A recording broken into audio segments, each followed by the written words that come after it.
Pada 7 Januari lalu di pekan pertama tahun 2023, mimpi buruk yang barangkali tak pernah terbayangkan justru menjadi kenyataan bagi seorang Vena Melinda. Mimpi buruk yang barangkali tak pernah terbayangkan justru menjadi kenyataan bagi seorang Vena Melinda. Walau bersimbah darah, ia berhasil mendapat pertolongan yang sangat dibutuhkan malam itu. Keesokan harinya, media mengumpulkan info untuk dijadikan bahan rilis masing-masing. Vena dan Nestapa KDRT-nya hanyalah objek pemberitaan, objek perkara, dan nama-nama lain yang bisa disematkan di sana. Vena tetaplah sendiri bergulat menghadapi semua rasa dan emosi yang bercampur aduk. Dan kini hampir sebulan sudah Vena Melinda berada dalam pusaran turbulensi takdir tersebut. Lilin-lilin kecil sayup-sayup menyala di sekitarnya. Ada acara pengajian yang digelar beberapa malam lalu di kediamannya. Vena tambah khusyuk berdoa, coba membuka diri pada Sang Halik agar bahunya menjadi kuat dan batinnya tetap jernih melewati malam-malam yang sulit selama sebulan terakhir. Kalau agak belum, saya masih di fase, kalau waktu itu fasenya masih fase survive ya. Kemudian ada fase shock, ada fase kayak menyalahkan diri sendiri. Kalau sekarang di fase yang menumbuhkan kepercayaan diri lagi bahwa ya ini harus aku lewatin.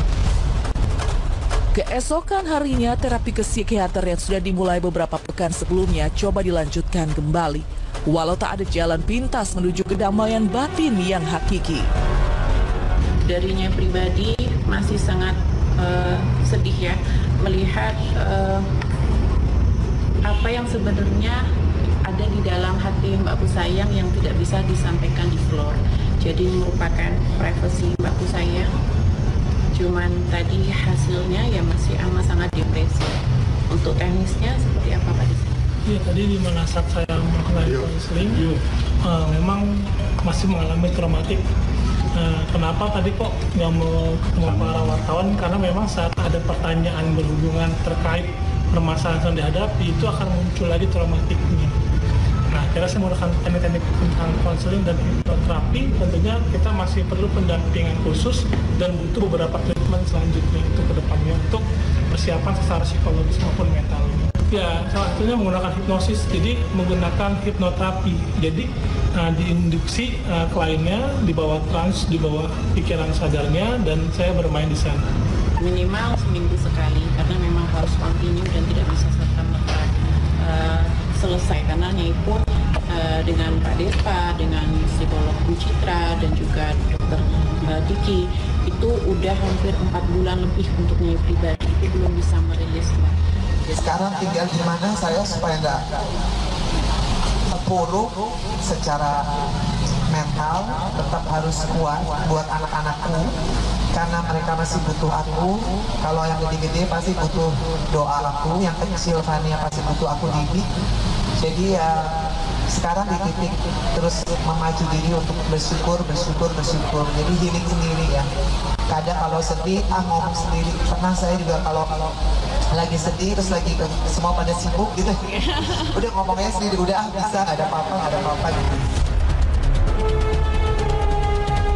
Usai mengadakan terapi kemarin, Vena masih belum bisa berbagi kisah secara langsung dengan awak media dan kembali diwakili oleh Roro Fitria dan tim konselor. Meski sudah lebih lega menceritakan pengalaman getir yang menimpanya, namun PR besar sepertinya masih menanti tim konselor untuk benar-benar bisa merilis Vena Melinda secara total. Kami, Nyai dan tim masih mempunyai PR panjang, Pak Despa, untuk bisa menterapi, merilis 100% segala ketakutan, segala depresi. Dan sampai dengan detik ini bisa Nyai sampaikan juga bahwa baru berapa hari yang lalu ya Nyai menyampaikan Mbak Vena turun 5 kilo, sekarang ternyata sudah turun 6 kilo. Ya, jadi sangat memprihatinkan, sangat disayangkan. Korban KDRT itu benar-benar membekas rasa sakit hatinya, rasa depresinya, hingga makan pun tidak ada rasa nafsu makan gitu.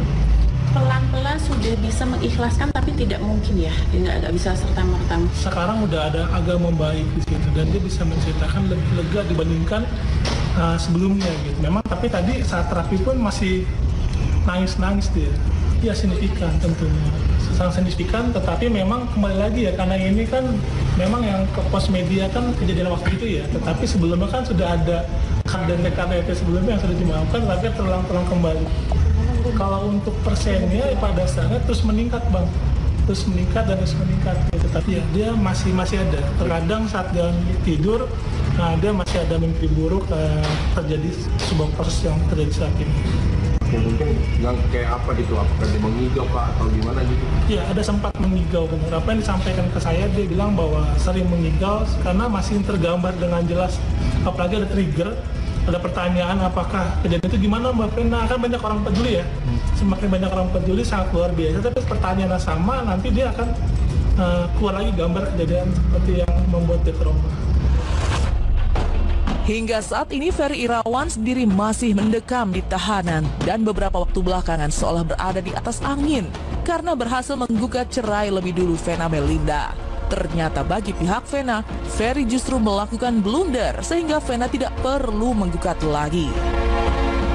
Memang dia mau gengsi gitu, dia berdahulu, tapi nggak masalah kan, tuh yang jelaskan Vena Melinda tidak mau lagi, jadi dia mau cerai. Siapa yang duluan nggak apa-apa.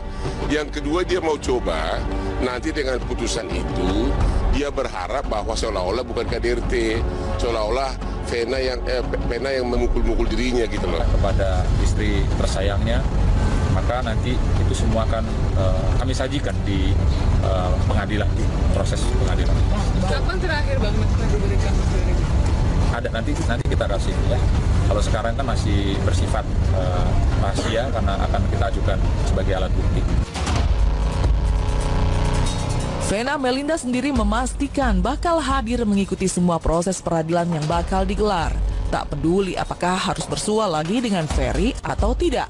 Baginya, ia harus kuat demi kebenaran dan demi anak-anak yang ia cintai.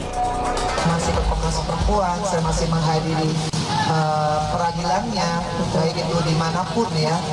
Ya insya Allah saya sebagai korban KDRT nggak boleh drop. Saya tetap menyuarakan hal yang merupakan kebenaran, ya mohon teman-teman wartawan juga proporsional.